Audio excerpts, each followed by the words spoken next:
अब ना थोड़ा क्वेश्चन सॉल्व करते हैं अच्छे वाले। देखो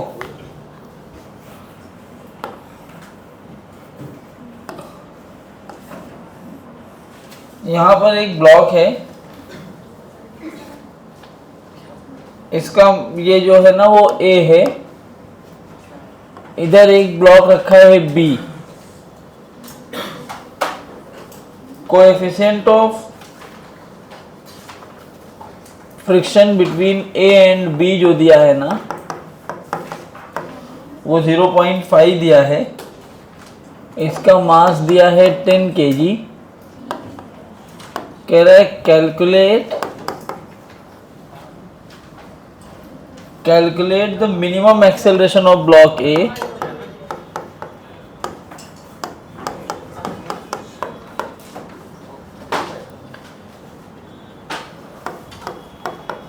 so that the block B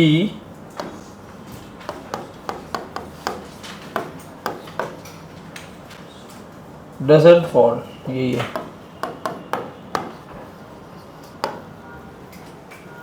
मैं बहुत सारे सवाल लिख दे रहा हूँ, आप कुछ नहीं बोला तो वही मानेंगे।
देखो इसमें कॉन्सेप्ट मैंने सारे पढ़ा दिए, अलग अलग वैरायटी के क्वेश्चन करवा दे रहा हूँ।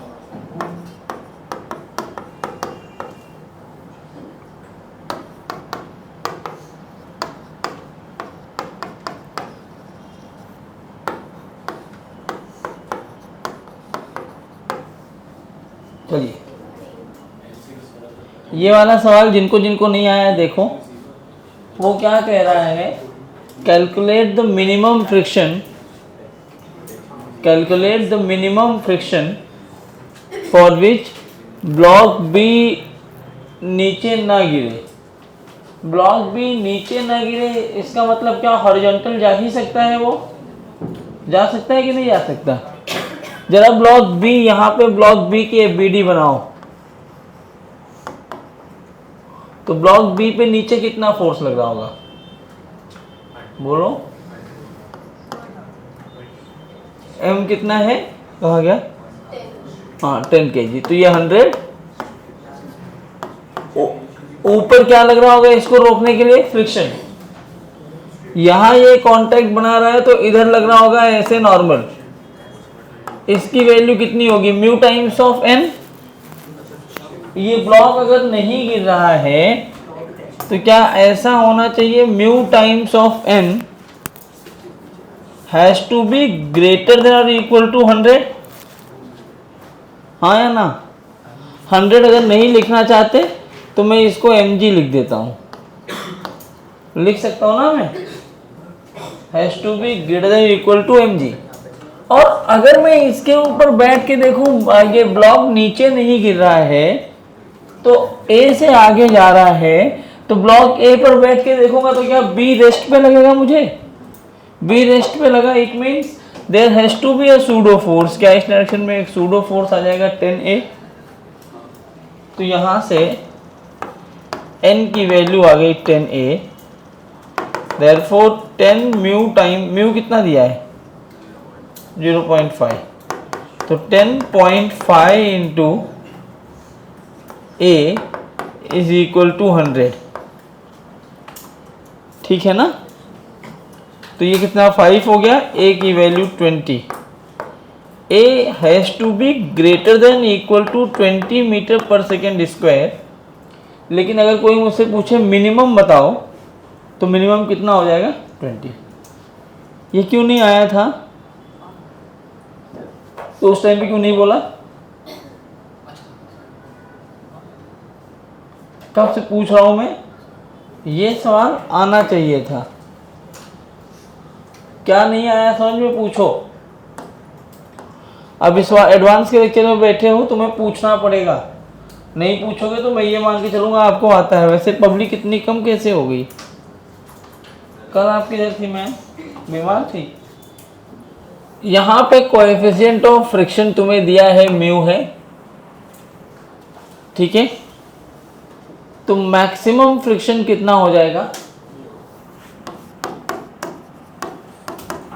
ये हो जाएगा म्यू टाइम्स ऑफ एम जी।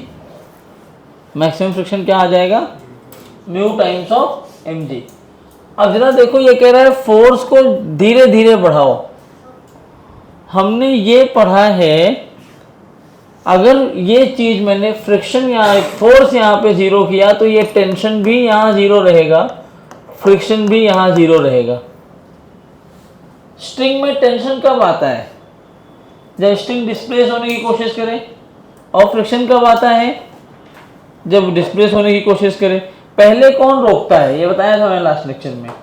पहले फ्रिक्शन अपनी पूरी ताकत लगा के रोकेगा, अगर रोकने में सक्सेस हो गया तो ठीक है, नहीं सफल हो पाया तब टेंशन काम करेगा। तो सोचो, जब F वर्सेस T ये ऐसा लगा हुआ है, अच्छा जब F की वैल्यू बढ़ाया मैंने, तो F बढ़ाने पे पहले कौन बढ़ेगा, F बढ़ाने पे कौन बढ़ेगा, फ्रिक्शन। बढ़ के कहां तक पहुंचेगा वो, म्यू एम जी। मतलब F की वैल्यू जब तक म्यू एम जी है, यहां मैं लिख देता हूं कि टेंशन इज जीरो जब तक F less than equal to mu M G है। टेंशन कब तक जीरो है, जब तक F कितना है, less than equal to mu M G. तो F की वैल्यू जब तक म्यू एम जी हो रही है, मतलब यहां तक टेंशन जीरो है।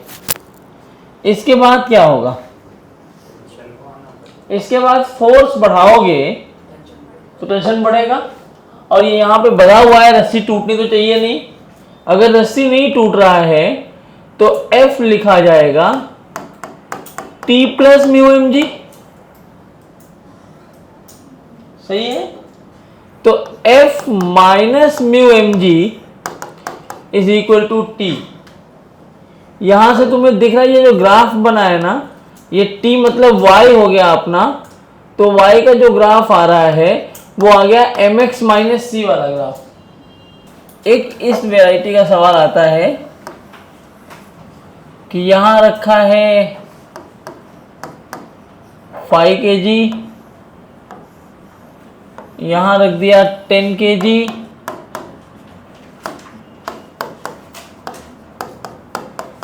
यहां पे मैक्सिमम फ्रिक्शन है 90 न्यूटन, यहां पे मैक्सिमम फ्रिक्शन है 60 न्यूटन, इधर मैंने फोर्स लगा दिया 100 न्यूटन, और मैंने आपसे पूछा find tension in string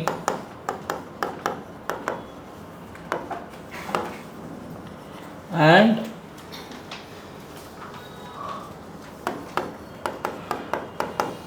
friction acting between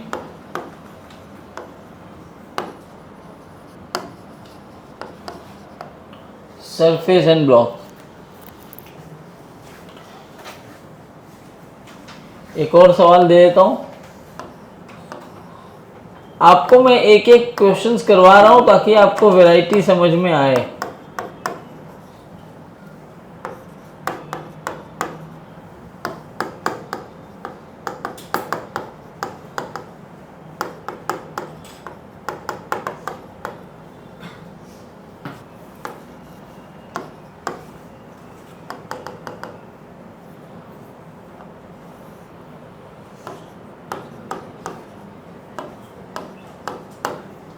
सवाल वही है।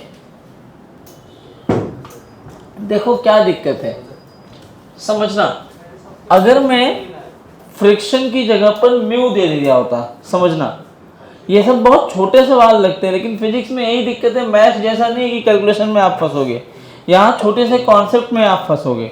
वो कॉन्सेप्ट पढ़ाना पड़ता है, इसलिए लोग सोचते हैं कि एडवांस की फिजिक्स बहुत आसान है और सब आके बैठ जाते हैं, लेकिन ये कॉन्सेप्ट्स पे आपको जम के मेहनत करनी होती है। फिर बोल रहा हूँ भटकना मत, हाथ मत लगाना एसबीटी जो तुम्हें बोलूँ ना, क्योंकि उतने मार्क्स नहीं आए कि आप हाथ लगा पाओ। जब 250 प्लस मेंस में आए तब आप एसबीटी टच करने लायक हो जाओगे, ठीक है। तो अब यहाँ अगर म्यू दिया होता तो मुझे पहले फ्रिक्शन लिखना पड़ता। देखो रफनेस अलग अलग हो सकता है अलग अलग पॉइंट का, लेकिन जब इन दोनों को मैं एक साथ सोचो 10 और 5 किलो है सॉल्व करने का तरीका, ऐसे सवाल आए तो आप मान लो ये चलने लगा है, चलेगा तो ये सवाल आसान हो जाएगा, ना चले तो ये सवाल टफ होता है। जैसे मैं क्या कह रहा हूँ, इन दोनों को अगर क्लब करके मैं एक जगह रखूँ तो ये कितना वॉल्यूम ऑक्यूपाई करेंगे, रिजिड मान लो इनको, जितना अभी ले रहे हैं उतना ही लेंगे। अगर इन दोनों को एक साथ रखूं तो क्या ये हो जाएगा 15 kg। इसके नीचे फ्रिक्शन कितना था, यहां कितना फ्रिक्शन है, टोटल कितना फ्रिक्शन हो गया, कितना हो गया फ्रिक्शन, फोर्स कितना अप्लाई कर रहे हो, इसको मैं F बोलता हूं। तो क्या F जो है वो लेस देन Fs मैक्सिमम है, इसका मतलब क्या ये नहीं हुआ कि एक्सेलरेशन 0 होगा, क्या इसका मतलब ये नहीं हुआ कि A 0 हो गया। बच्चों जब A 0, आप समझना ध्यान से, यही इसका ट्रिक है, ट्रिक नहीं है, ऐसा सोचो कि कॉन्सेप्ट ही है ये। अब A अगर 0 नहीं हुआ होता ना तो मेरे लिए सवाल आसान होता, जैसे ही A 0 हुआ तुम्हारा सवाल चेंज हो गया यहाँ पे। अब सवाल कैसे सॉल्व करना है, इसका एक्सेलरेशन भी 0 करना है, इसका भी 0 करना है। अब सोचो अगर मैंने इस साइड से स्टार्ट किया, इस वाले साइड से, तो इधर कितना फोर्स लग रहा है, तो इस 100 को रोकने के लिए सबसे पहले फ्रिक्शन अपनी पूरी ताकत लगा देगा। कितना है यहाँ पे पूरा ताकत, बचा कितना बैलेंस करने के लिए, तो 40 कौन दे देगा। तो क्या ये स्ट्रिंग मास्टर बता रहा है, मतलब ये टेंशन यहाँ ऐसे ट्रांसफर हो चुका होगा।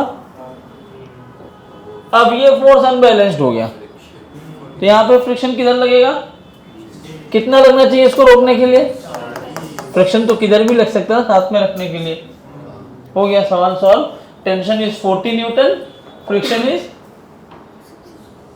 40 फॉर 5 kg, 60 फॉर 10 kg। हाँ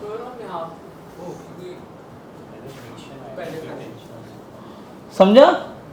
अब ये सवाल उस चक्कर में तुम्हारा आसान हो गया होगा, क्योंकि अब इसको भी मैं एक साथ लिखूं अगर, तो ये बन जाएगा 15 kg, इधर आया होगा 200, और इधर क्या आया होगा, अब इधर नहीं इधर आएगा, कितना आएगा 20 cos 37, 16। इसके 12 वाले का कोई काम नहीं, क्योंकि वो नॉर्मल के साथ मिलकर फ्रिक्शन को ही कम ज़्यादा किया होगा, लेकिन आपको फ्रिक्शन पहले ही दे रखा है कि ये Fs मैक्सिमम है 150। अगर ये 150 Fs मैक्सिमम है, नेट फोर्स अपना कितना है 216, मतलब ये एक्सेलरेट करेगा। अब ये एक्सेलरेशन होगा कितना, 216 minus 150 by 15 is equal to acceleration. कितना आएगा ये 66 बाई 15, तो 3 से 22 बाई 5, तो 22 बाई 5 आ गया, मतलब ये भी 22 बाई 5 से आगे जा रहा है, ये भी 22 बाई 5 से आगे जा रहा है। इधर इसका फ्रिक्शन तो मैक्सिमम आएगा ही आएगा, और टेंशन इधर आएगा, इस पे टेंशन इधर आया है, प्लस इधर ही आया है ये 16 न्यूटन, पीछे आ जाएगा इसका मैक्सिमम फ्रिक्शन। ये बस अब तो सॉल्व कर लो। 10 kg के लिए क्या लिखोगे, 10 kg के लिए लिखोगे 200 minus 90 minus T is equal to 10 into 22/5। तो 200 माइनस 90 मतलब 110, 110 माइनस 44, टेंशन आ गया 6 और 10 माइनस 4 6, 66 न्यूटन आया टेंशन की वैल्यू। और जैसे ही टेंशन मिल गया 66 न्यूटन, आप यहां लिख सकते हो 66 plus 16 minus 60 is equal to, अच्छा अब तो सब आ गया ना, टी तो पूछा था, एक्सेलरेशन और टी। तो ये वैरायटी भी याद रखना। इसमें एक कभी कभी फंसाते हैं, वो कैसे फंसाते हैं ध्यान से देखो। अगर मैं कुछ करूँगा नहीं, खाली वैल्यूज चेंज करने वाला हूँ।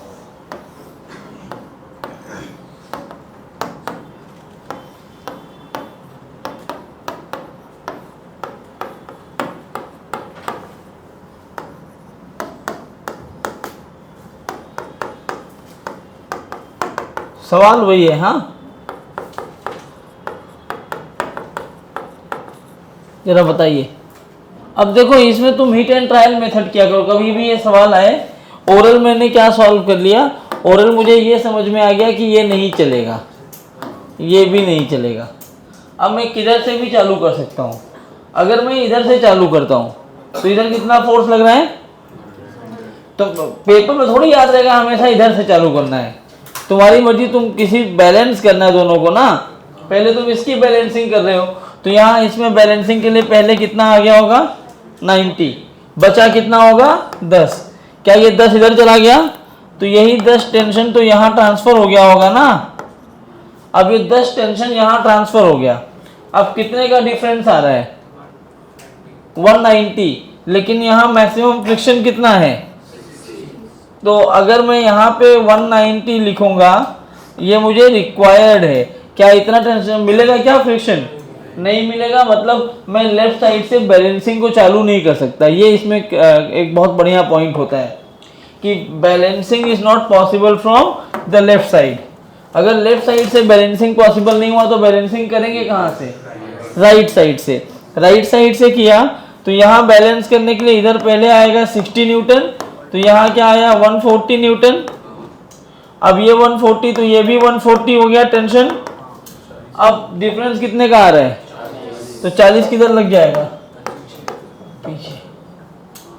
तो टेंशन की वैल्यू 140, फ्रिक्शन 60 एंड 40, बस हो गया A0। तो आप ऐसे इस तरह से चेक कर सकते हैं बैलेंसिंग वाले। आप देखिए अगर ब्लॉक चलने लगा तो आपको कोई दिक्कत ही नहीं हुई, लेकिन जब ब्लॉक नहीं चलता ना तभी दिक्कत होती। तो आपको चेक करना पड़ता है। ऐसा मत देखना कि मैंने वहां से स्टार्ट किया 5 किलो के बाद, अच्छा 100 लग रहा है 90 है टेंशन 10, तो आप टेंशन 10 बोल के आगे निकल जाओ। आपको पूरा जितने भी फोर्सेस है सबको सेटिस्फाई करना पड़ेगा। अगर सारे बैलेंस आउट होते तो अच्छी बात है, नहीं होते तो कहीं ना कहीं आप आगे हैं, उसको आप साफ करिए पहले।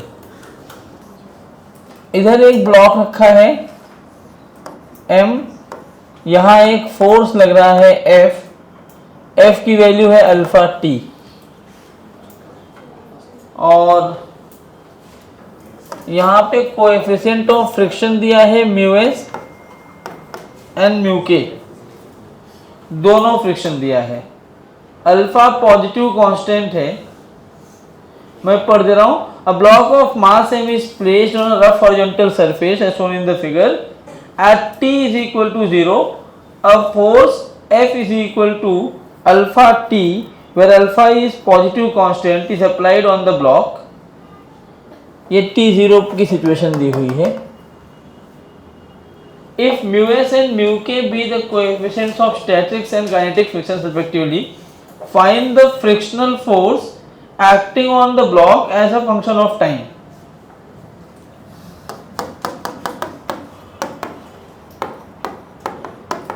कर लोगे, बहुत टफ नहीं है, बस कॉन्सेप्चुअल सवाल है।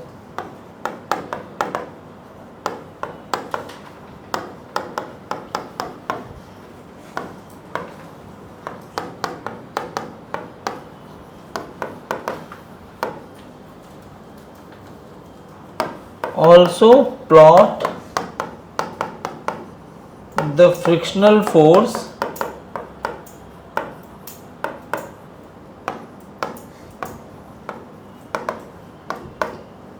against the applied force. अब ये मत बोलना कि सर आपने तो प्लॉट द ग्राफ नहीं लिखा। प्लॉट क्या करोगे, ग्राफ ही प्लॉट करना है। आइए इसको एनालाइज करते हैं। आप लोग क्वेश्चन पाने के बाद सोचा करो, टाइम 0 पर ये फोर्स 0 होगा तो फ्रिक्शन की वैल्यू भी 0 होगी। मैं ग्राफ बनाने तो जा रहा हूं, लेकिन ग्राफ प्लॉट करने के पहले मेरे मन में बहुत चीजें आ रही हैं। ऐसे बनाया, उल्टा बना रहे हो तुम लोग? उल्टा बनाए ना ग्राफ? ऐसे बनाए थे क्या? तुम्हारी मर्जी, तुम कैसे भी ग्राफ बना लो, तो तुम्हारे ऊपर है। मैंने अगर ये ग्राफ ऐसे लिखा है तो टाइम 0 हुआ तो ये फोर्स 0 है, फ्रिक्शन भी 0 है, मतलब t 0 पर ये यहाँ पे है, फोर्स 0। उसके बाद टाइम के साथ जैसे जैसे ये फोर्स बढ़ाते जाओगे पीछे स्टैटिक फ्रिक्शन लगता जाएगा। हाँ, यहां पे लिखोगे कि with time t applied force increases, therefore static friction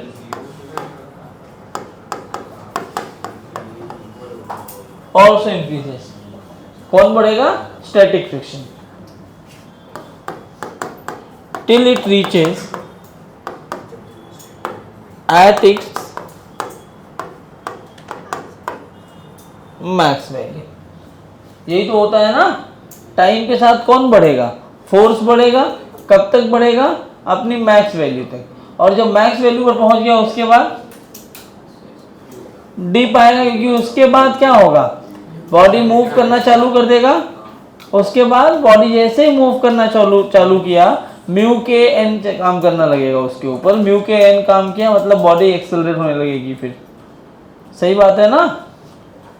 फिर अप्लाइड फोर्स आप कितना भी बढ़ाते जाओ, अप्लाइड फोर्स बढ़ाने से काइनेटिक फ्रिक्शन की वैल्यू कम नहीं होती। इसमें यही कॉन्सेप्ट था कि static friction changes its value up to the maximum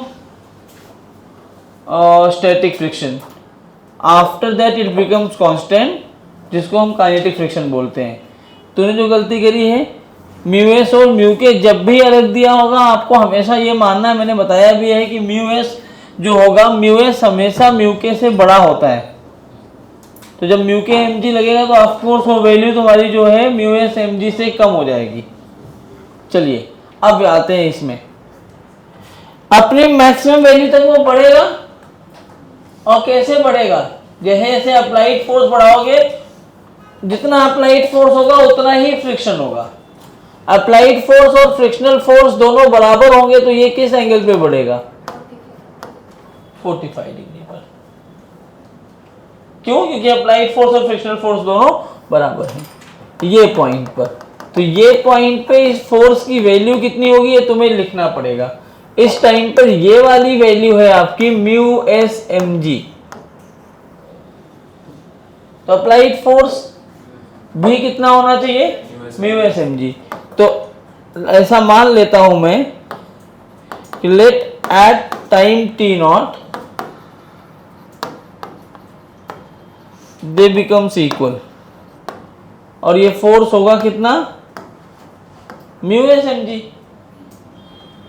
अब मुझसे इसमें सवाल हालांकि पूछा नहीं है, लेकिन अगर पूछता तो मैं ये लिखता कि वो टाइम कौन सा होगा जिसपे ये इक्वल हो जाएंगे। तो टाइम कैसे निकालते?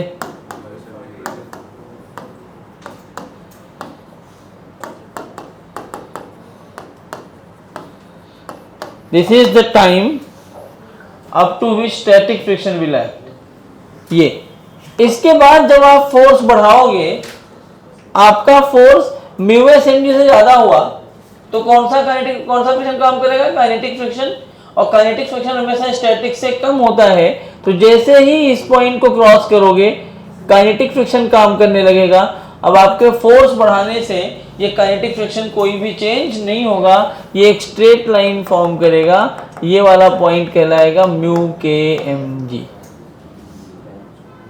समझ में आया कॉन्सेप्ट?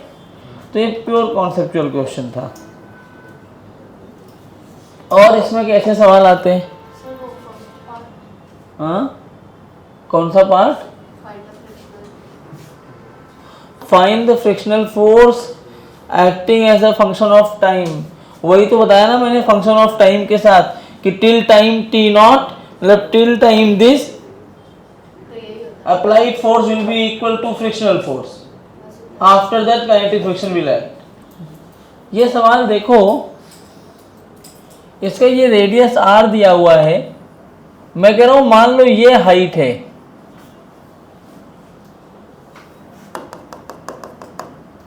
ये हाइट है h, up to this block जो है वो कहीं नहीं जाता, वो रुका रहता है। हो सकता है, मतलब इंसेक्ट यहां तक आ सकता है, तो रेडियस r है तो ये भी r होगा,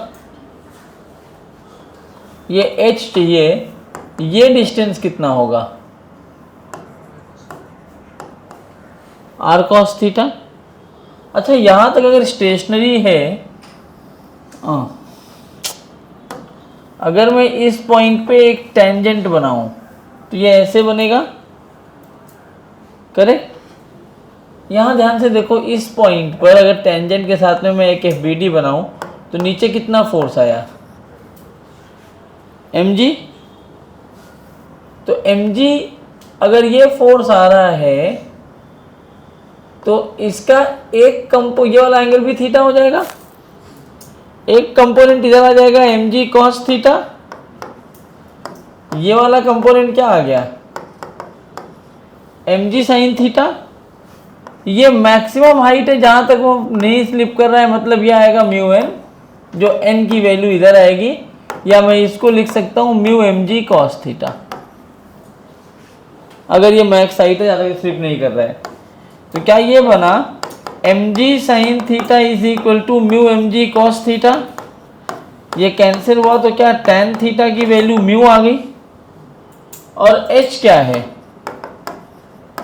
r 1 माइनस cos थीटा। अगर tan थीटा म्यू है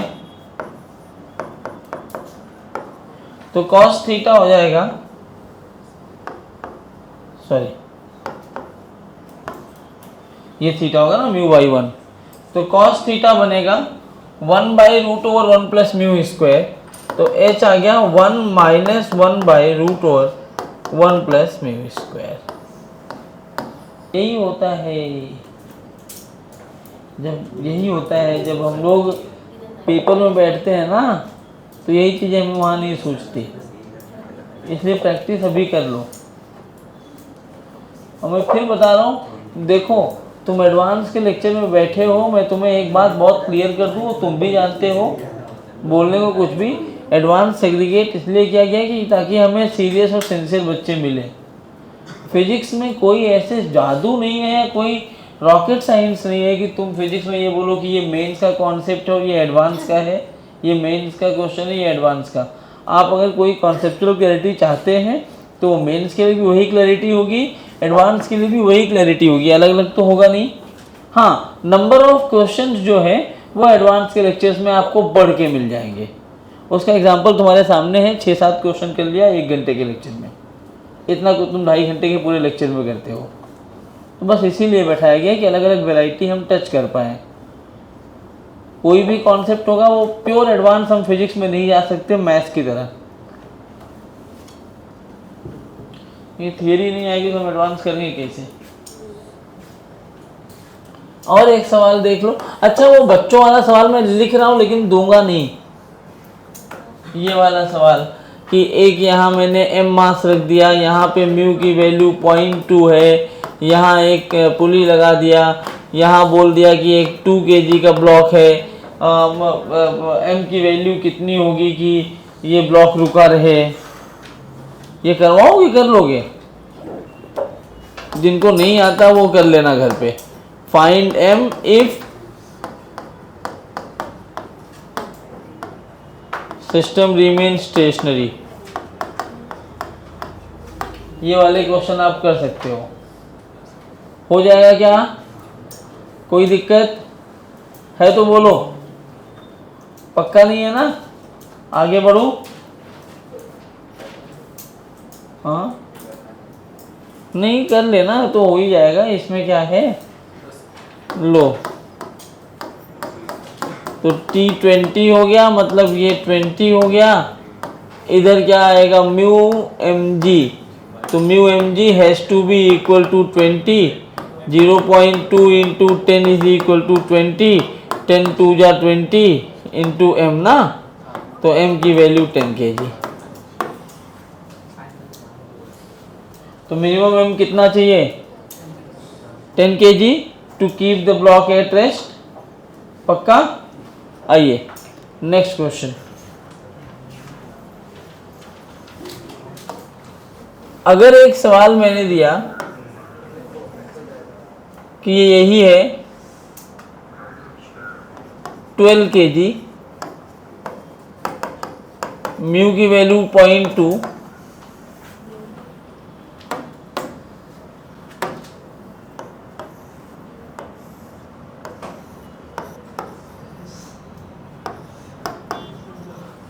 find acceleration and friction acting.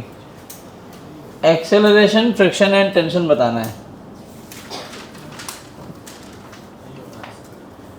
Accelerate नहीं होगा, एक्सेलरेट नहीं होगा क्योंकि हाँ, अगर मुझे इसको कॉम्प्लिकेटेड करना होता, मुझे नहीं पता अभी, क्यों अब तुम्हें को कैसे पता होगा? तुम्हें पता है कि नहीं होगा, क्योंकि तुमने पीछे सॉल्व किया अभी कि 10 kg कम से कम होगा, तो 10 kg के बाद 10 पर नहीं चलेगा, तो 10 के बाद भी नहीं चलेगा, ये तुम्हें पता है। लेकिन अगर वो नहीं पता है तो भी आप कैलकुलेट कर सकते। जब भी ऐसे सवाल आए म्यू वाले, आप पहले यही कैलकुलेट करो वो चलेगा कि नहीं चलेगा।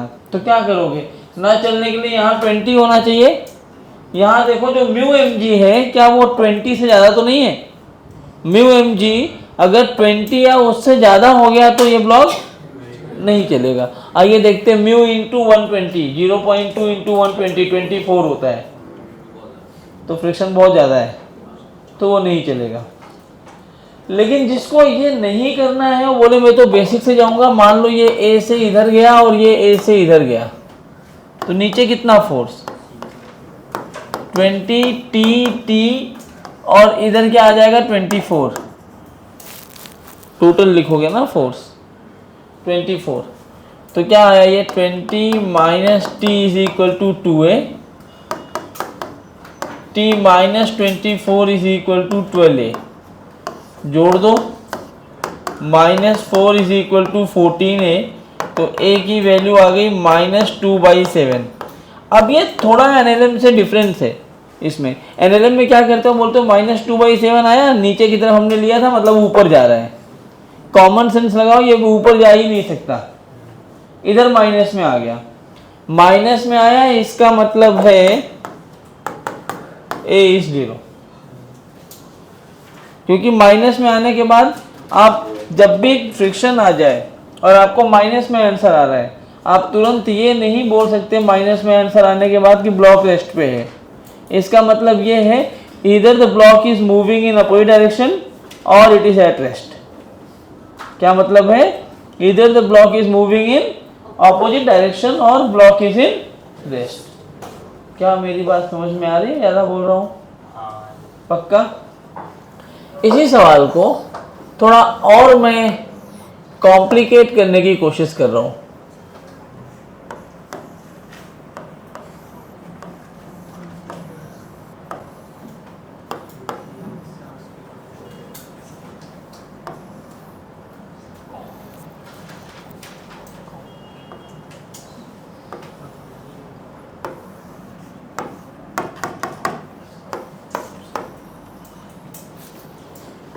ठीक है,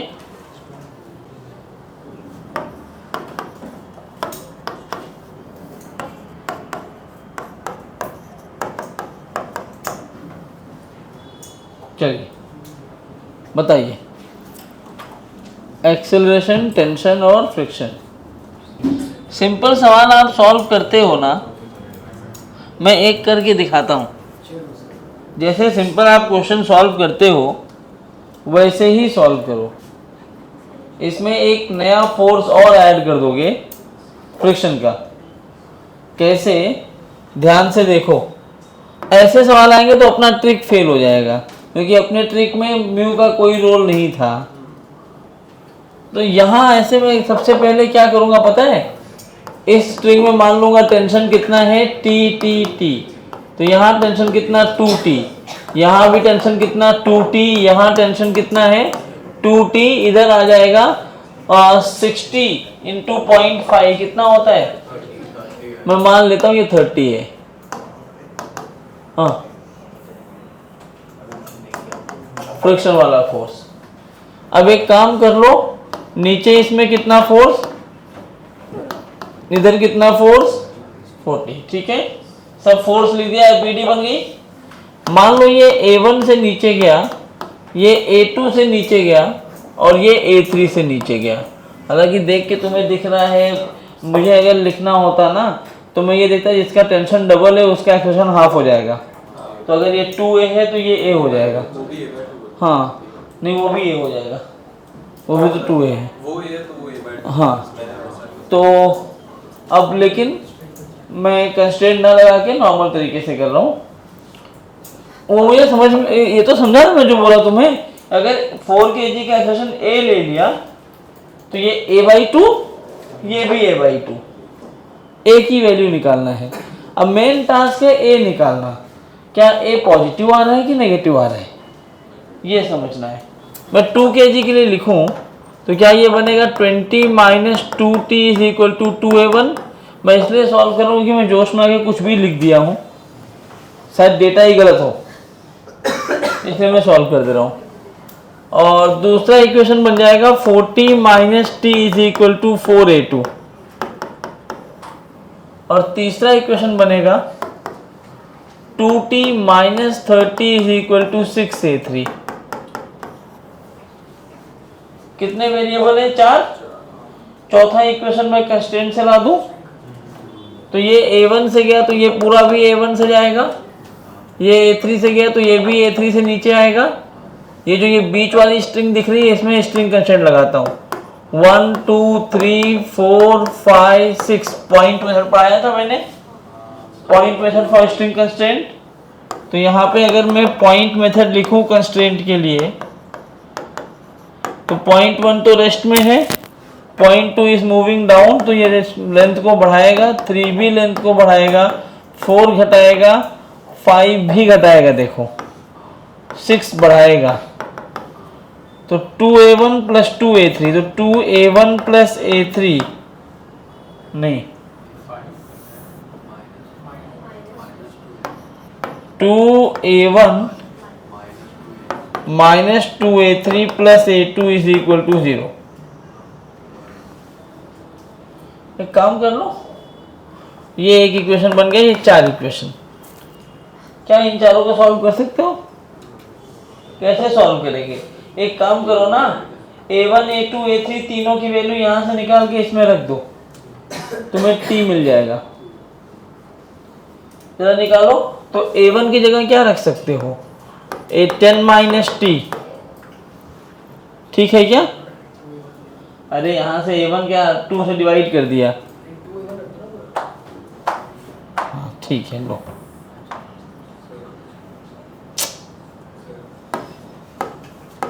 क्या, हाँ A3 लेंथ को घटा रहा है।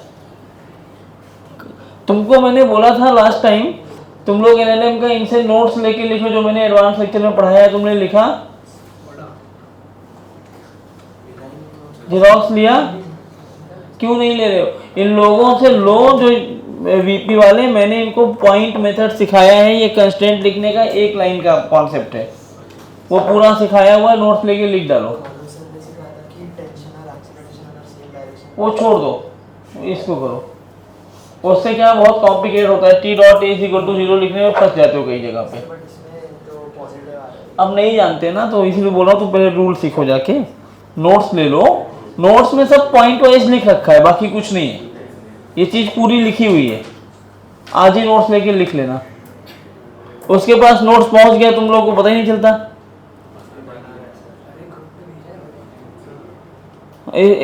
किसी को मैंने काम दिया था ये भव्या को, उसने भेजा था, वो गलत नहीं करती है सब, इन सब कामों में तो बहुत आगे है वो, कल्चरल सेक्रेटरी बनेगी वो। ये 220 यार, ये दिमाग खराब कर देगा। हैं 20 minus 2t minus 2 times of a3, a3 की वैल्यू बोलो, t/3 माइनस 5। अरे देखना कहीं मैं गलती ना कर दूं, गलती तो नहीं हो रही है ना। प्लस a2 कितना आएगा 10 minus t/4 is equal to 0। अरे यार मैं अकेले पढ़ रहा हूं क्या? कंस्ट्रेंट तुम्हें सीखना पड़ेगा। कंस्ट्रेंट में यही समझो, मैं जितने पॉइंट्स बनाए होंगे एक ही फटाफट बताऊंगी कि मैं क्वेश्चन करवाऊंगा इस पे, और जितने भी पॉइंट्स बनाया हूं इनमें से कोई एक पॉइंट एक बार में मूव करेगा, बाकी सारे पॉइंट को रेस्ट में मानो। अगर वो अपने कनेक्टेड लेंथ को कम कर रहा है तो माइनस में लेना है, वो कनेक्टेड लेंथ को बढ़ा रहा है तो प्लस में लेंथ को। जैसे पॉइंट 1 मूव ही नहीं करा तो 0 लिया मैंने, स्टेप बाय स्टेप आओ। पॉइंट 2, अगर ये पुली A1 से नीचे गई तो पॉइंट 2 भी नीचे जाएगा। पॉइंट 2 से कनेक्टेड लेंथ कौन है 1, सोचो 1 अपनी जगह रुका है, 2 नीचे गया तो लेंथ बढ़ेगा घटेगा? बढ़ेगा, तो प्लस A1। पॉइंट 3 पॉइंट भी पुली पर है, नीचे जा रहा है, 3 और 4 के बीच की लेंथ बढ़ेगी, प्लस 4 पॉइंट जिस पुली पर है वो पुली नीचे आ रही है तो 4 और 3 के बीच की लेंथ घटाएगा ये, तो माइनस A3। ऐसे ये 5 पॉइंट ये वाली लेंथ कम करेगा माइनस A3, और ये वाली लेंथ को बढ़ाएगा इसलिए प्लस A2। एक ही स्ट्रिंग में मल्टीपल पॉइंट नहीं। फ्रैक्शन लिखा मैंने, बाद में देखेंगे वो नहीं कर रहा है। सब वेरिएबल ले लो, सब जो बन में है सब वेरिएबल में सॉल्व ही ना हो, फिर वैसे बैठ जाओ, सॉल्व ही नहीं हुआ। पहले तो मैक्सिमम केस से ही करना पड़ता है ना, मिनिमम केस से कैसे कर पाओगे? होगा ही नहीं, पॉसिबल ही नहीं है। तो यहाँ से टेंशन कितना आएगा 20 प्लस 10 30 प्लस 10 40। हाँ कहाँ हुए ये 40 आ गया। 2t/3 3 2 जा 6 2 8t/3 और t/4 8 4 जा 32 माइनस 3, पता नहीं क्या बोल दिया मैंने। 2t माइनस t प्लस कर दो क्योंकि बाद में माइनस लगाना है, सबके सामने माइनस ही आ रहा है, तो 12 आ गया ना। 24t सही तो बोल रहा था यार, 4t प्लस 3t 31 ना।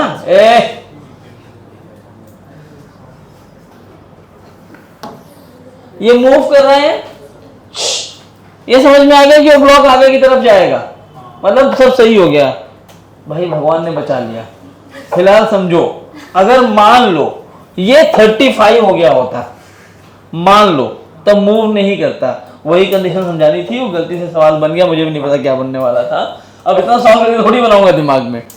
तो अब मान लो जैसे ये जो 6 kg का ब्लॉक तुम देख रहे हो, इस पर फ्रिक्शन 35 होता तो ये ब्लॉक चलता ही नहीं।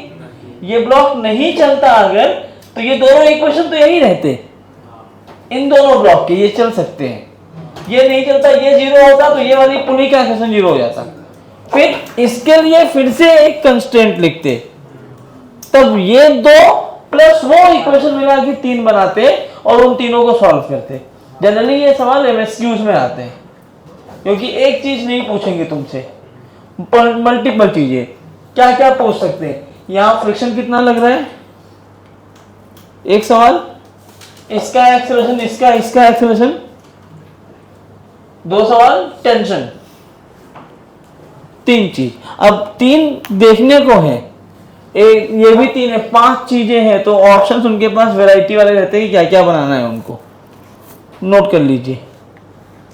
अच्छा, अब तुम्हें ना ये मेथड पूरा करना पड़ेगा। एक्चुअली मैंने एक चीज अपने मन से जोड़ी है, सवाल जो मैंने देखा उसमें म्यू के ही दिया है, मतलब उसमें ये बता रखा है कि ऑब्जेक्ट चल रहा है, लेकिन मैं मान रहा हूं ये ऑब्जेक्ट नहीं चल रहा है। पहले तो मैं यही मानूंगा ना, अगर म्यू अकेला दिया होता तो तुम क्या मानते? तो मैं वही मान के चलूंगा कि ऑब्जेक्ट नहीं चल रहा। मैं टफ बना दिया उसको म्यू एस भी दे करके, म्यू एस और म्यू के दोनों दिया है। अगर मान लो म्यू एस में 0.4 देता तो शायद ना चलता, बहुत कंडीशन हो सकती है, इसलिए मैं हमेशा ये मानूंगा कि नहीं चल रहा है। अगर ये नहीं चलेगा तो एफ एस मैक्सिमम कितना लग रहा होगा बताओ?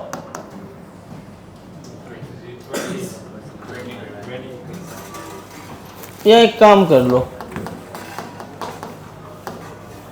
एक काम करो, एफ एस मैक्सिमम ना यहां मैं लिख देता हूं 20 आ रहा है। t/2 की वैल्यू अगर 20 से ज्यादा होगी तो चलेगा। ऐसा मान लो कि ये A1 है और ये कितना है A2, तो इसको मान लो कि यहाँ FK लग रहा होगा, क्योंकि चलने के लिए मान रहे हो ना, A2 मान रहे हो तो FK लगेगा। FK कितना? म्यू के mg, मतलब 100 इंटू 0.1, 10 लिख दो यार। 50 माइनस 2t 5A1, दूसरा इक्वेशन बोलो। t minus 20 is equal to 20a। ठीक है क्या? t/2 ना लिखना पड़े इसलिए मैंने 2 से मल्टीप्लाई कर दिया है। ta1 a2 तीन वेरिएबल, तीसरा इक्वेशन कहां से लाएंगे? तीसरा इक्वेशन स्ट्रिंग कंस्ट्रेंट से।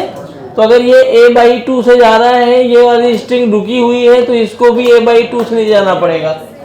सुन लो, अगर वो a से जाता है तो बाकी के जो 2 है फिर बाकी के 4 है, मान सकते हो, लेकिन मैंने तुम्हें बेसिक मेथड से ले जाने की कोशिश कर रहा हूं ना हर एक क्वेश्चन में, कि ये A2 एक पुली अगर फिक्स्ड होती है तो पुली के दोनों एंड का एक्सेलरेशन एक जैसा होता है। जरा इस वाले पुली को देखो, ये तो फिक्स्ड है, अगर ये A2 से इधर गया तो इसको A2 से नीचे आना पड़ेगा। ये वाली पुली A2 से नीचे आ रही है और ये पुली A1 से ऊपर जा रही है। लिख डालो इक्वेशन 1 2 3 4, एक ही स्ट्रिंग में लगा सकते हैं, स्ट्रिंग चेंज नहीं कर सकते। तो कंस्ट्रेंट लिखोगे तो 0 -a1 plus a2 is equal to 0। तो यहां से आएगा a2 is equal to 2 times of a1। लिख दो यार, a2 की वैल्यू क्या आएगी? t/20 minus 1। ठीक है ना? अरे इसको इधर भेज दिया। t/20 minus 1। हाँ, कौन सी? ये एक बात बताओ, अगर मैं इस वाले सिस्टम को देखूं, कोई भी पुली रुकी होती है तो उसके दोनों साइड का एक्सेलरेशन इक्वल होना चाहिए। ये पुली तो रेस्ट में है, अगर ये A2 से गया तो it has to move with A2 ना।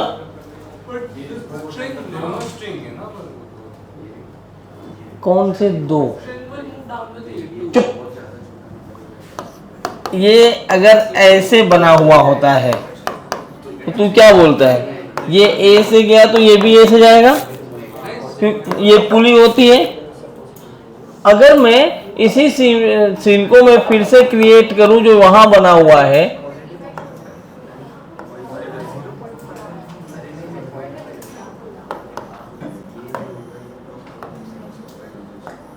ऐसे लिखते हो, तो अगर ये A2 से नीचे गया तो तुम क्या मानते हो?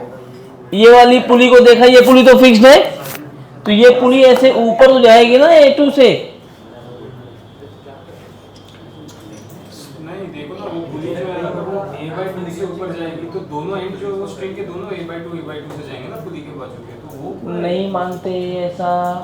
तो कंस्ट्रेंट देखो, अगर तुमने a/2 लिया तो ये कभी आएगा ही नहीं। कौन सा फॉर्मूला है दिखाओ मुझे। Acceleration of pulley is equal to A1 plus A2 by 2 plus movement by 2 है ना? Acceleration of pulley is equal to A1 plus A2 by 2। तो अगर ये वाली पुली की बात कर रहे हो तो ये वाला pulley is acting as a block for this pulley, this is acting as a block. तो इसके लिए क्या लिखोगे, ये तो जीरो है ना, A2 प्लस x बाई 2। वो स्ट्रिंग जो है वो भी तो A2 से जाएगी ना नीचे, जो वो जो बीच में मुझे उसके दो स्ट्रिंग्स हैं दोनों साइड पे, तो ये हाँ एक स्ट्रिंग 0 पे रहेगा, हाँ दूसरा स्ट्रिंग A2 से नीचे आएगा।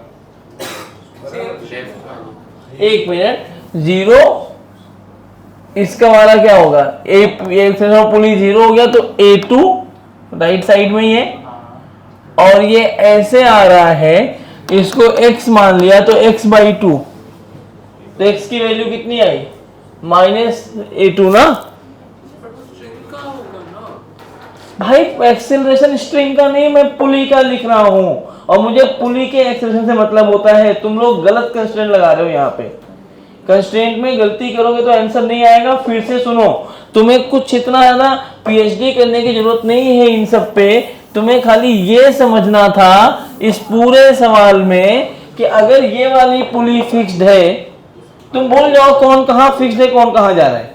मुझे मेरे लिए क्या है, इस पुली के लिए क्या है, एक रस्सी है जो इधर से आके ऐसे इसमें बधी हुई है, ठीक है। तो अगर ये A2 है तो ये A2 होगा ना फिक्स्ड पुली के लिए। फिक्स्ड पुली के लिए A2 वो जो मूवेबल है ना सर। तुमने पीछे जो मैंने पढ़ाया है पुली कंस्ट्रेंट, उसको ओपन करो, देखो तुम मूवेबल पुली के लिए तुमने बहुत जगह पे एक्सेलरेशन लिखा हुआ है, देख लो फिर बात करो। जब तक मैं ये सवाल सॉल्व कर देता हूँ। 2 टाइम्स ऑफ A1, A1 कितना आएगा, हाँ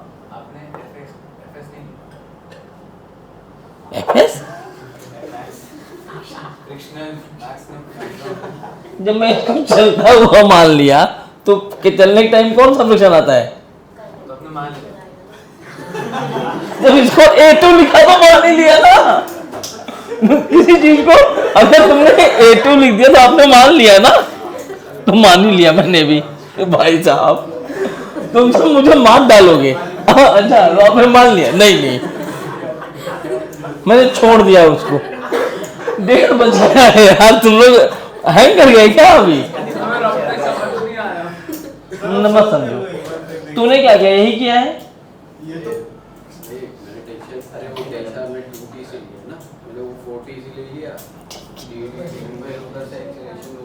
एक्सेलरेशन में क्या कॉन्सेप्ट लगाया, ओके कोई बात। तो ये कर लेते हैं, भाड़ में गया सब कर लेते हैं। 10 माइनस क्या कर रहा था मैं, एक बार देख लो, नहीं समझेगा, मुझे समझ में आ गया, उसके लिए पढ़ना पड़ता है गधे। ये हो जाएगा 2t/5। मैं कराता हूं, रुक जा, पहले एक बार देखूं, शायद मैं गलत हूं, लेकिन मुझे लगता नहीं, मेरा कॉन्सेप्ट बिल्कुल सही है।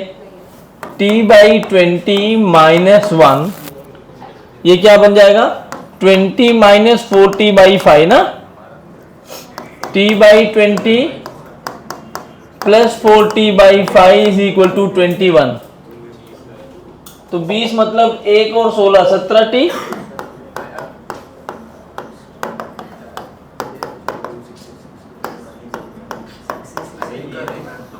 टेंशन ये आ गया ना। अब 5 kg का पूछा है तो मैं ऐसे लिखूंगा 50 - 420 × 2/17 इज इक्वल टू 5A1। तो इसको 5 × 3 = 50,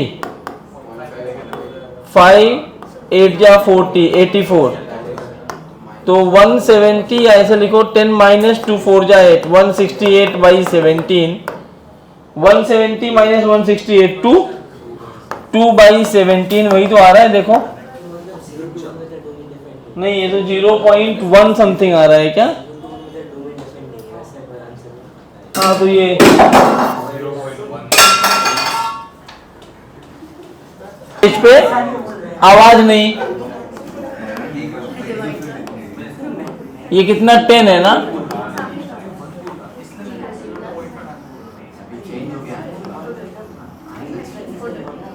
ये ऐसे लिखा हुआ है। ओके मेरी गलती, मुझे समझ आ गई। हाँ सॉरी, वही बोल रहे थे, मेरी गलती, मुझे समझ आ गई, बोला ना मैंने। हाँ ऐसे बोल दिया करो।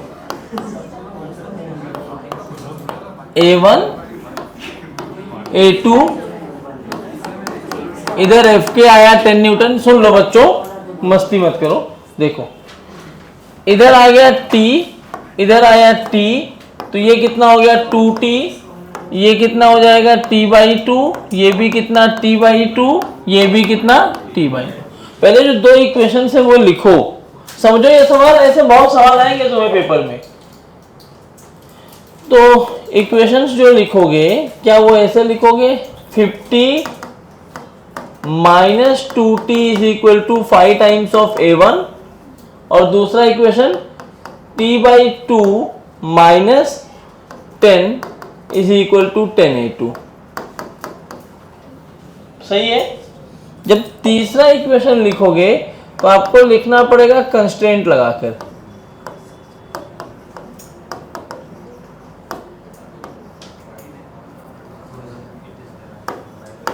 कंस्ट्रेंट, अब जब कंस्ट्रेंट लगा रहे होगे तो आप कैसे लिखोगे, ध्यान से समझो। ये A2 से जा रहा है, इस पुली का एक्सप्रेशन मिल जाए तो मेरा काम बन जाएगा।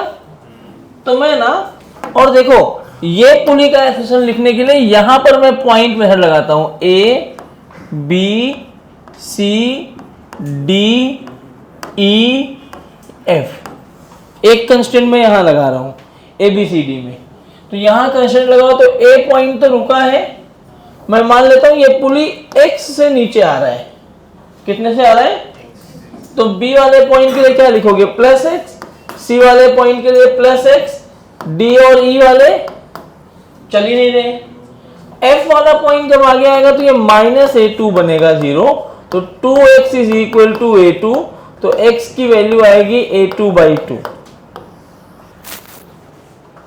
हाँ खुश मत हो जाओ, एक बार सही हुए, मैं हर बार सही हो रहा था।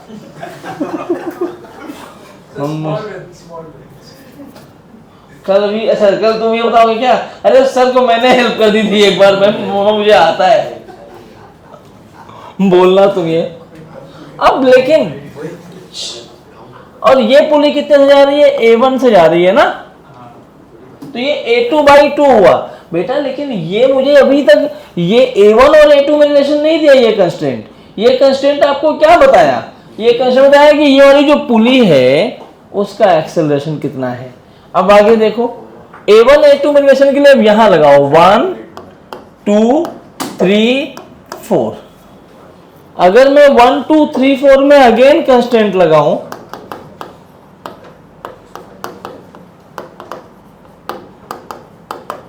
वन टू 4, तो दूसरे कंस्टेंट में 1 0 है, 2 नीचे आएगा मतलब +A1, 3 हो जाएगा +A1, 4 नीचे आ रहा है मतलब -x इज इक्वल टू 0, तो 2A1 is equal to x मतलब A2/2।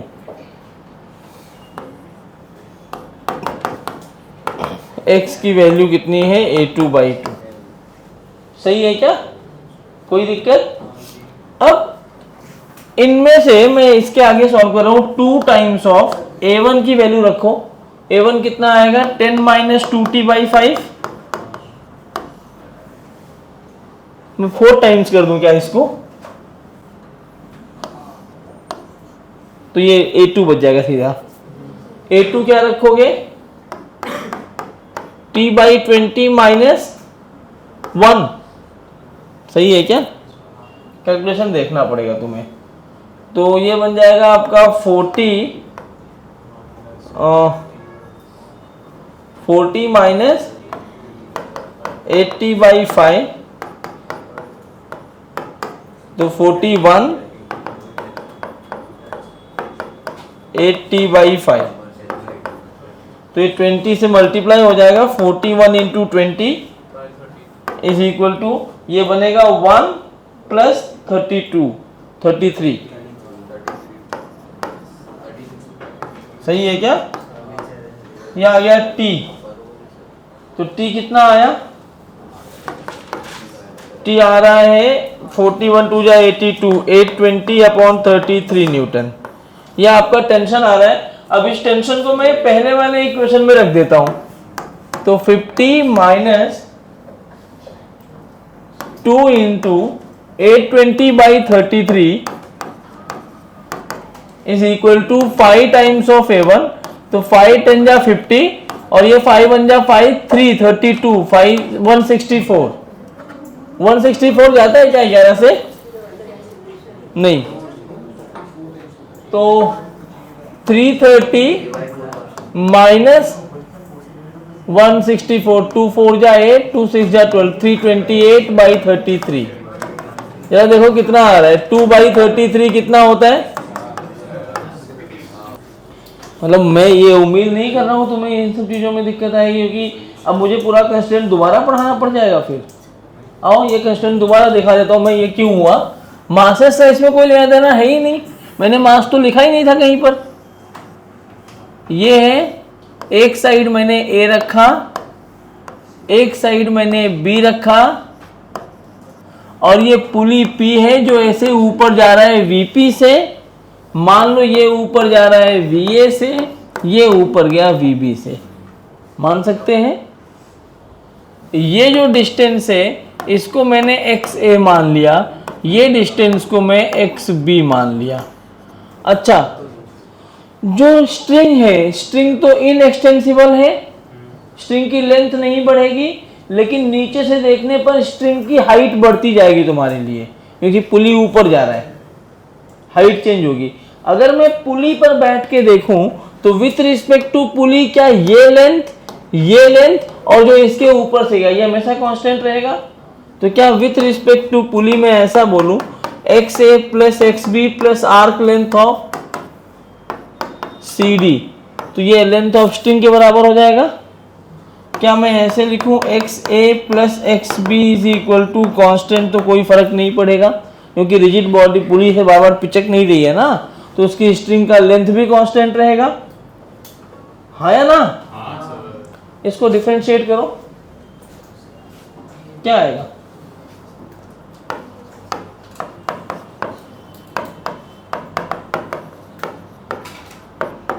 क्या होता है XA by x dx by dt, velocity. लेकिन ये लेंथ कब कांस्टेंट आई है बच्चों?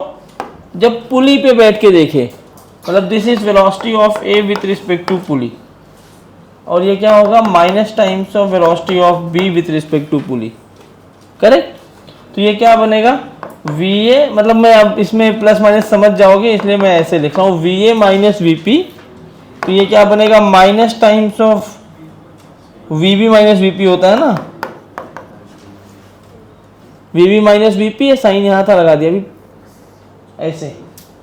तो यहाँ से अगर मैं सॉल्व करूँ तो VP क्या आएगा अपने पास, VA, समझा? इसी को फिर डिफरेंशिएट करोगे तो क्या बन जाएगा, एक्सेलरेशन। यही मैंने यहाँ लिखा हुआ है, देखो।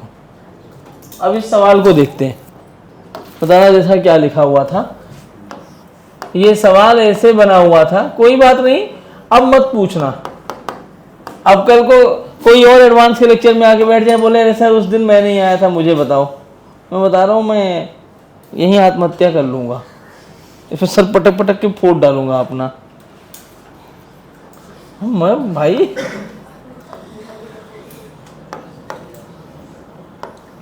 तुम लोग यही चाहते हो ना कि मर ही जाए, ये क्यों जिंदा है। इसको A1 से ऊपर भेजा था, A2 से नीचे, ये A, B और C है। एक्सेलरेशन ऑफ C पूछा था, देख लो कोई फर्क नहीं पड़ता एक दिन।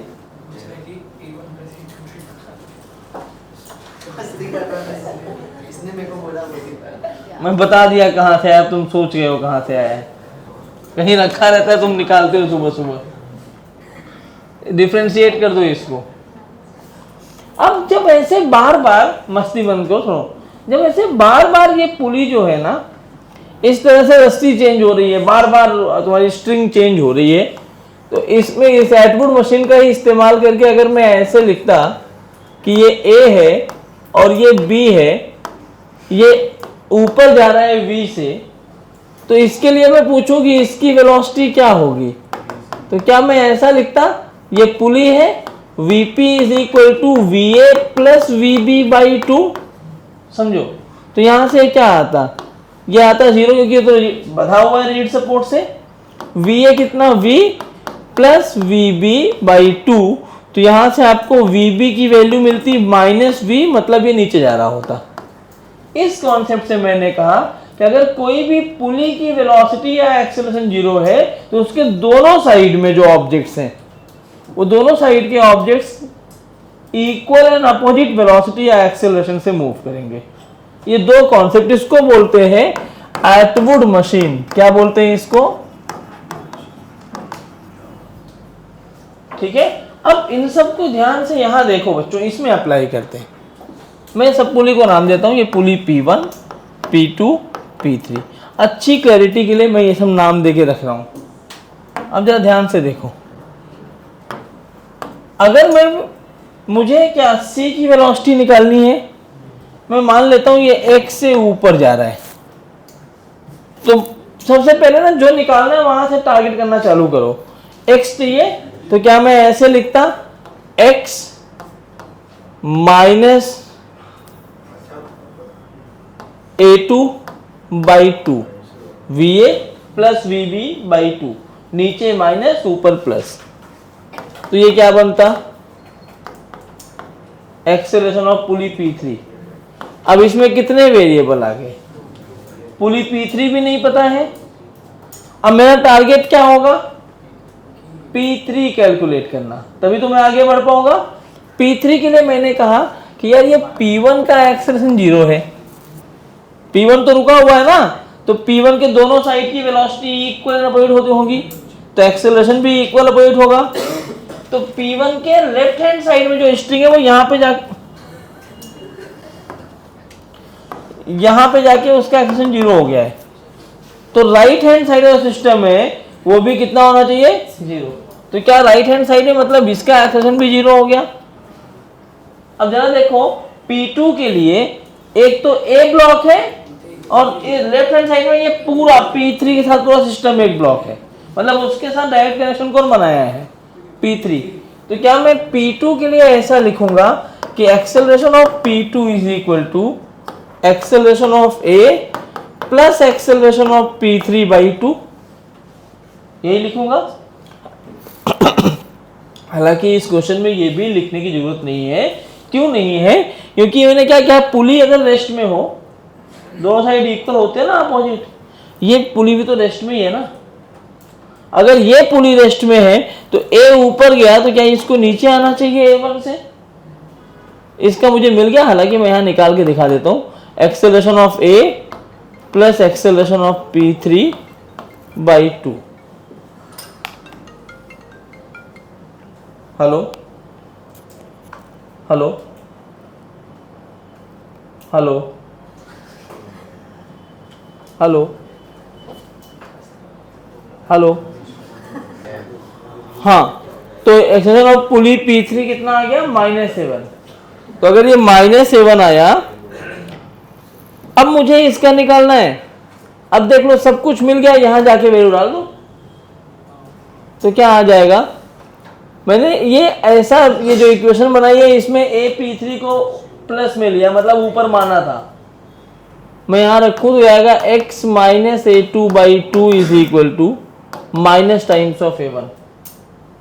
तो x की वैल्यू कितनी आ गई, A2 माइनस 2A1।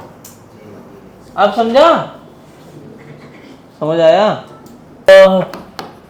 इसमें बहुत अलग अलग वैरायटी के क्वेश्चंस आते हैं, देखेंगे एक एक करके। सबसे पहले ब्लॉक ओवर ब्लॉक प्रॉब्लम वाले क्वेश्चंस का अप्रोच क्या होना चाहिए, तुम लोगों को कराया था ना ये, नहीं, हाँ देखेंगे कि दोनों लोग साथ में जा सकते हैं। हाँ, सही बात।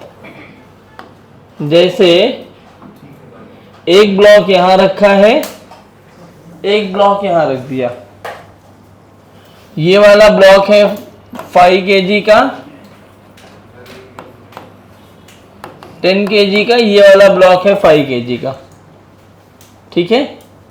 यहां पर आपको म्यू एस दिया है 0.4, म्यू के दिया है 0.2। और टफ करना है कि वह इतने पे चल जाएगा? और टफ करना है तो यहां नीचे भी ले लो, म्यू एस दिया है 0.4, म्यू के दिया है 0.2। तुम ना नीचे अगर फ्रिक्शनलेस मानोगे तो भी काम चल जाएगा, चलाते हुए मानोगे तो भी काम चल जाएगा। अब मैंने यहां पर एक फोर्स लगाया F, या एक काम करो, थोड़ी देर के लिए मैं इसको म्यू 0 करके मान रहा हूं। ये मान रहा हूं कि ये कैसा है? फ्रिक्शनलेस। कैसा है ये? अब समझना ध्यान से। मैं पूछूं आपको फाइंड एक्सेलरेशन ऑफ ब्लॉक्स, क्या पूछ रहा हूं मैं?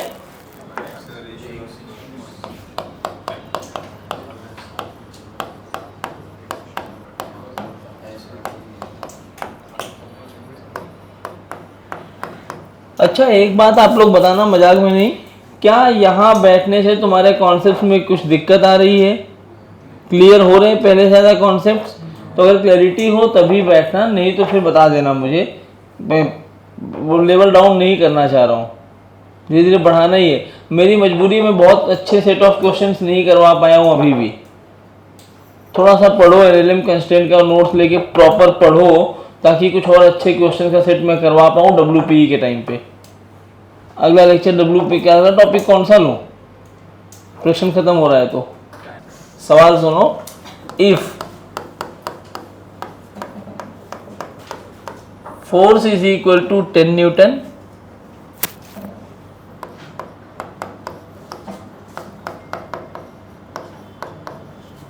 Newton,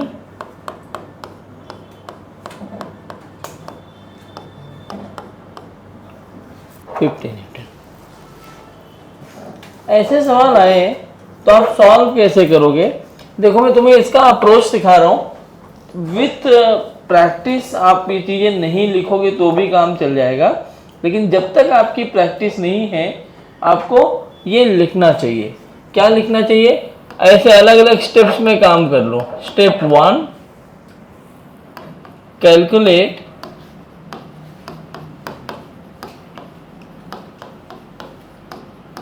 maximum available friction between blocks.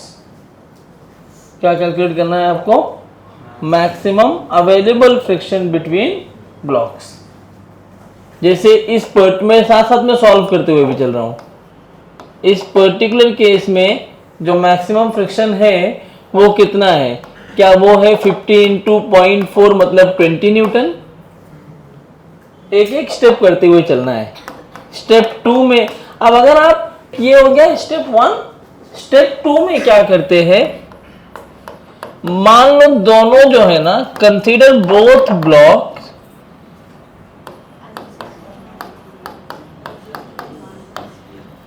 as a system and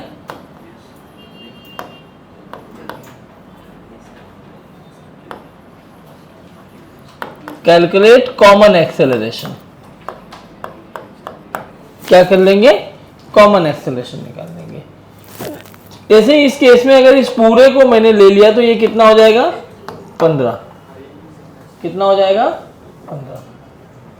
अगर ये 15 हुआ तो मैं इस पे निकालूंगा कॉमन एक्सेलरेशन। पहला केस लेके निकाल देता हूं। मैं एक तीनों में से कोई एक ही लेके करूं क्या? तीनों में से कोई एक। मैं पहला वाला क्वेश्चन के लिए कर रहा हूं, तो ये 10 न्यूटन ले लिया।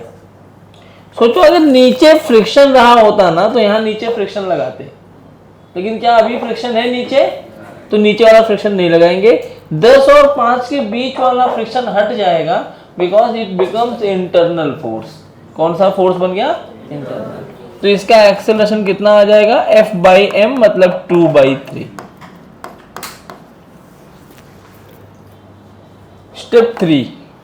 स्टेप 3 जो कहता है वो बहुत अच्छी बात बोल देता है। कहता है कि ऐसा ब्लॉक एनालाइज करो जिसके ऊपर या तो कोई फोर्स ही ना लग रहा हो या फोर्स लग रहा हो लेकिन मैग्नीट्यूड वाइज कम हो। दोनों केस, जिस पर कोई फोर्स ही ना लग रहा हो या फोर्स लग रहा हो लेकिन मैग्नीट्यूड वाइज कम हो, दोनों केस में। तो स्टेप 3 कहता है select the block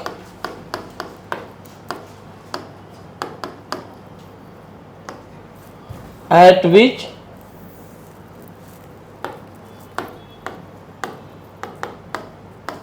no force or less force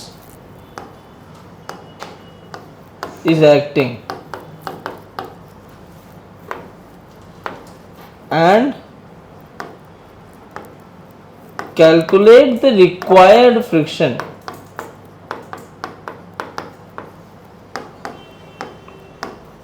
to move the block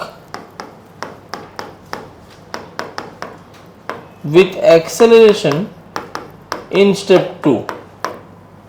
क्या कह रहा है कि select the block which has no force or less force is acting at which, हाँ वही, and calculate the required friction to move with the acceleration in step 2, मतलब इस वाले acceleration से। इस पर्टिकुलर केस में वो कौन होगा? 5 kg का ब्लॉक जिसमें कोई भी फोर्स नहीं लग रहा है। 5 kg का ब्लॉक अगर साथ में चल रहे हैं तो इस 5 kg को आगे कौन बढ़ाएगा? और वो फ्रिक्शन जरूरत अपने को कितनी होगी? वही रिक्वायर्ड फ्रिक्शन होगा। रिक्वायर्ड फ्रिक्शन हुआ और ये कितने से जा रहा है? 2/3 से। तो F रिक्वायर्ड बन जाएगा मास टाइम्स ऑफ एक्सेलरेशन, क्या ये आ जाएगा? 10/3 न्यूटन। रिक्वायर्ड कितना है? 10/3। Last step, if F required is less than और इक्वल टू Fs मैक्सिमम, जो स्टेप 1 में है, then they will move together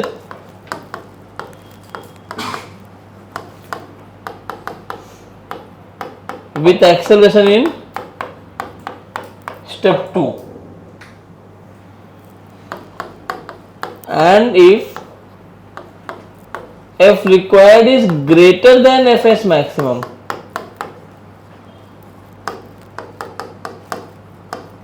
they will move with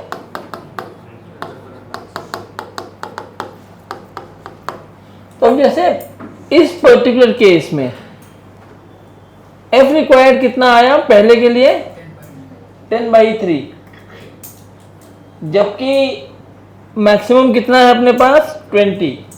तो याद है ना? तो पहले केस में आप क्या बोल सकते हो? पहले केस में आप बोल दोगे कि F required is less than Fs maximum, therefore acceleration of both the blocks would be कितना? 2/3। अगर मैं केस 2 लूं बेटा, अब मैं पूरा सॉल्व नहीं करूंगा, तो केस 2 में F कितना कह रहे हैं? 20। जैसे सोचो F को अगर मैंने 20 रख दिया तो A की वैल्यू कितनी आ जाएगी? 4/3। सही है ना? इतना समझ में आता है सबको? ये पूरा स्टेप तुम्हें रिपीट करना है भाई। फ्रिक्शन तो उतना ही रहेगा Fs मैक्सिमम। ए ये आ गया, तो जो ये 5 kg का ब्लॉक है इसको चलाने के लिए F रिक्वायर्ड में ये कितना? 4/3 से चलाना होगा। तो F रिक्वायर्ड जो है क्या वो 20/3 है? अगेन एक्सेलरेशन यही आएगा, स्टेप 2 वाला। अगर मैंने इसको 50 कर दिया तो 10/3, 10/3 5 हमें 15 न्यूटन का चाहिए। अब तीनों केस में पहले में एक्सेलरेशन आया 2/3, दूसरे में कितना आया 4/3, तीसरे केस में एक्सेलरेशन आएगा कुछ अलग 10/3, लेकिन तीनों केस में दोनों ब्लॉक साथ साथ चल रहे होंगे। अलग कब होते हैं? क्या मेरी बात समझ में आ गई सबको? मान लो मैं इसको 100 न्यूटन का फोर्स दे दूं या 150 न्यूटन दे दूं। 150 न्यूटन का फोर्स दोगे तो ये 10 आ जाएगा। 10 से चलाने के लिए यहाँ कितना रिक्वायर्ड फ्रिक्शन चाहिए? 50 है कितना तुम्हारे पास? तो फिर अलग अलग चलेंगे। अलग अलग कैसे चलेंगे? जिस ब्लॉक का कोई सहारा नहीं है वो 20 से ही चलेगा। मतलब ऊपर वाले का मैक्सिमम एक्सेलरेशन कितना हो सकता है? 20/5, और नीचे वाले फोर्स लगा रहे हो कितने से भी चल सकता है। समझ में आ रहा है? तो अगर साथ में रहना है तो दोनों को 4 से चलना होगा। अलग अलग हो गए तो 4 से ज्यादा कुछ भी भाई, अलग हो गए तो एक 4 से चलेगा, दूसरा 500 से चले, हमें क्या फर्क पड़ता है? छाप डालिए। बहुत अच्छे सवाल। एक ब्लॉक यहां है 1 kg का, इसके ऊपर एक ब्लॉक है 2 kg का,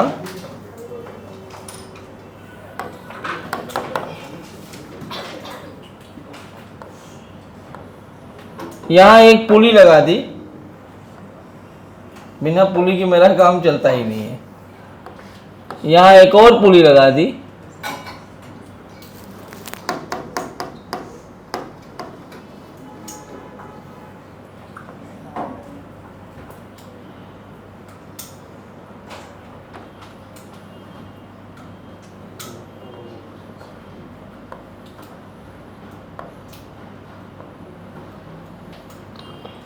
ऐसे इस तरह से।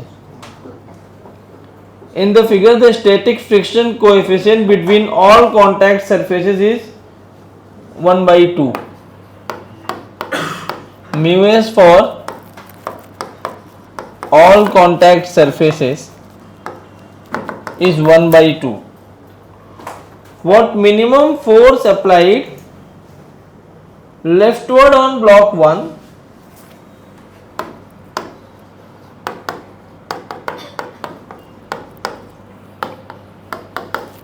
Minimum force is applied. चलो यहां लिख दे रहा हूं मैं।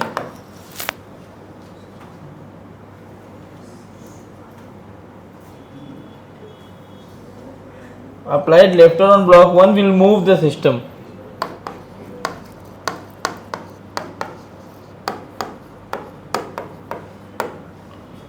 दूसरा सवाल है इसी में, repeat problem if the force is now applied on 2 kg।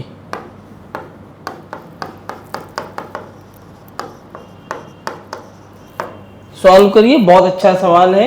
आप लोग जो सोचते हैं ना ओलंपियाड लेवल का, उसकी आपने नाम सुना होगा तो अनुराग मिश्रा की बुक बहुत टफ बुक है। अभय कुमार, अनुराग मिश्रा फोर्स लगा रहे हैं। अगर नीचे वाले ब्लॉक पे बच्चों फोर्स लगाया मैंने इस जगह पे, जरा इसकी एफबीडी में देखो, ये इधर जाने की कोशिश करेगा। जब ये इधर जाने की कोशिश कर रहा होगा उसी टाइम पे यहाँ पे टेंशन T लग रहा होगा। मैं 1 kg की एफबीडी बनाता हूं अलग से। केस 1 में 1 kg पर इधर लगा F, पीछे लगा टेंशन T, और जब ये आगे जा रहा है तो ये सरफेस जो है ना, ये इसको एक फ्रिक्शन देगा ऐसे पीछे की तरफ, F1x मैक्सिमम, और इसकी वैल्यू कितनी होगी मैक्सिमम स्टैटिक फ्रिक्शन की? 1/2 × 30, मतलब 15। और दूसरा जब ये आगे जा रहा होगा तो ये 2 kg बोलेगा मुझे भी ले चलो आगे, साथ में चलना है। तो आगे जाने के लिए इसके ऊपर यहां पर इन दोनों सरफेस की वजह से एक फ्रिक्शन आएगा, और ये फ्रिक्शन की वैल्यू कितनी होगी? 1/2 × 20, क्या 10 होगा? सही बात है, जस्ट मूव करना चाह रहा है तो एफ मिनिमम हो जाएगा t प्लस 10 प्लस 15, करेक्ट। और अगर मैं 2 kg की एफबीडी बना दूं तो 2 kg की एफबीडी में इधर आगे की तरफ लग रहा होगा F2S मैक्सिमम जिसकी वैल्यू है 10 न्यूटन, और ऐसे पीछे लग रहा होगा 2T। तो 2 kg में आएगा 10 इज इक्वल टू 2T, तो T की वैल्यू आ गई 5 न्यूटन। यहां पे रख दो तो F की वैल्यू आ गई 30। This is the minimum force that you need. समझा? अब इसी सवाल को थोड़ा और आगे अगर बढ़ाया जाए, दूसरा वाला केस जो बोला है, अब तो कर लोगे दूसरा ना, फोर्स ऊपर वाले पे लगाओगे। तो जब ऊपर वाले पे फोर्स लगा तो 2 kg की एफबीडी पहले बना दूं मैं, तो 2 kg की एफबीडी में मैंने फोर्स इधर लगा दिया, इधर आया 2T। जब ये फोर्स ऐसे इधर लगा तो ये ब्लॉक आगे जा रहा है, तो इसको रोकेगा फ्रिक्शन, तो F2S मैक्सिमम भी पीछे की तरफ लगेगा 10। तो ये आएगा F is equal to 2T plus 10। और अगर मैं 1 kg की एफबीडी बनाता हूं तो 1 kg की एफबीडी में इधर आ जाएगा कुछ नहीं, तो F2S मैक्सिमम जो इसको आगे जाने की कोशिश करेगा, F1X मैक्सिमम यहां पीछे की तरफ आएगा, और टेंशन T। तो ये वाली वैल्यू कितनी है 10, और ये कितना है 15। तो 10 is equal to T plus 15, तो T की वैल्यू कितनी, वहां सब्स्टिट्यूट कर दो तो कितना आ जाएगा ये 10 plus 15 T। हाँ? 15 is equal to T। 10 plus 15 is equal to T। यहाँ पे कैसे, तो 15 दूसरे तरफ act करेगा। फ्रिक्शन उसी तरफ फैक्ट करेगा ना कि टेंशन उधर ठीक है। हाँ सॉरी, टेंशन -5 आ गया ना, tension can not be negative, इसके लिए फ्रिक्शन इधर नहीं लगेगा, तो इधर नहीं लगेगा तो फ्रिक्शन को इधर लगाना पड़ेगा, F1S मैक्सिमम भी इधर आ गया। तो ये बन गया 10 plus 15 is equal to T, तो T की वैल्यू 25। तो यहां रखोगे तो F आ जाए 60। ध्यान रहे tension can not be negative. Kushal Raj समझ में आ रहा है? तबीयत नहीं ठीक है क्या? पक्का समझा?